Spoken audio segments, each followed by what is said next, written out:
What's up, everybody? We have another fight that's in the rumor mill.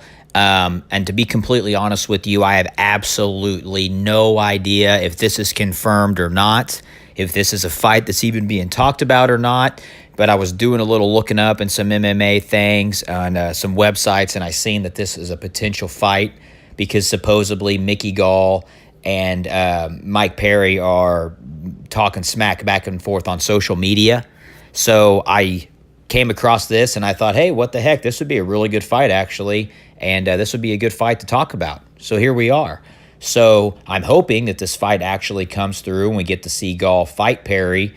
Mike Perry just came off a loss to Donald Cerrone via armbar. We know Donald Cerrone eventually broke the record with most submissions and most wins. Mike Perry since then has said, I shouldn't have taken him down. That wasn't in the plan. He just said that all through his training camp, it just came natural. You know, he was on his feet and he was fighting, throwing some punches, and he would take him down, and that was just natural. That was in his natural progression, and he shouldn't have done it. But that's not here nor there. Anyways, if this fight does formulate, I would have to give the edge to Mike Perry solely based off of the competition that he's faced. Mike Perry has fought way tougher opponents. Like I just said, he lost to Donald Cerrone. He beat Paul Felder. He had a loss to Max Griffin. And then he also had a loss to Santiago Ponzinibbio. I'm going to butcher his name, which Santiago Ponzinibbio just absolutely destroyed Neil Magny. So that guy's a great fighter, and Max Griffin is a stud as well. Paul Felder's a stud. So Mike Perry has competition is way tougher compared to Mickey Gall's, who he's coming off a win against George Sullivan. He lost to Randy Brown. He beat Sage Northcutt, and he beat CM Punk. So Mike Perry is a little bit older, but he's also a little bit more of a veteran. He's 5'10". He's got a 71-inch reach, and he's a purple belt in Brazilian Jiu-Jitsu. Mickey Gall is a little bit fresher as far as fighting. He's only, I think, had 5 or 6 professional fights. But he's 6'2" with a 74-inch reach, so he's a little bit longer, a little bit taller, and he's also a brown belt in Brazilian Jiu-Jitsu opposed to Mike Perry being a purple belt. But I think this is a good fight. Both of these guys are kind of in the news. They've always kind of kept themselves relevant.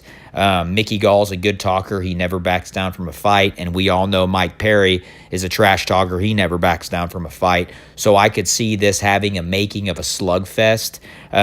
Mickey Gall is not opposed to taking this fight to the ground. And almost all of his fights that I've seen, he has initiated takedowns and trying to get something to go on the ground. So that is something that Mike Perry would have to keep in the back of his mind. Granted, I'm sure Mickey Gall is not the same level of jiu-jitsu player as Donald Cerrone is, but he's still a brown belt. So you have to keep that in mind if you're Mike Perry. But I think Mike Perry would keep it on the feet. He would do the best he can to stuff those takedowns because Mike Perry does have heavy hands. And if you've seen Mike Perry's fights from 4 or 5 fights ago in the UFC till now, he does look a lot better. I just think that he messed up by taking Donald Cerrone down. He wanted to keep that fight on the feet. He just had a mental error. So I think if Mike Perry can keep this fight on the feet, he has a significant shot of beating Mickey Gall.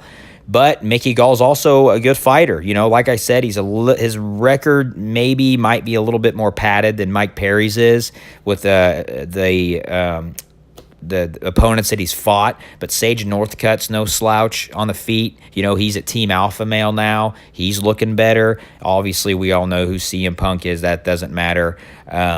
But, Mickey Gall's a young and up-and-comer. He's trying to make his name. He's trying to take fights. He's trying to be exciting, which I don't mind watching Mickey Gall fight, and I don't mind watching Mike Perry fight either. So I think this has the making of a good fight, of a brawl, of something bloody, especially if they're all talking smack to each other. That kind of, gives an even better storyline. So, I'm super excited that the MMA is starting to throw these big fights together. Like I've said over the past few months, I feel like the UFC and an and MMA in general is finally getting the wheels turning. They're finally getting some momentum back. So I'm excited for this fight. I hope it comes true. If it does, Steven and I will probably be doing a breakdown on it. So stay tuned. Thank you, guys.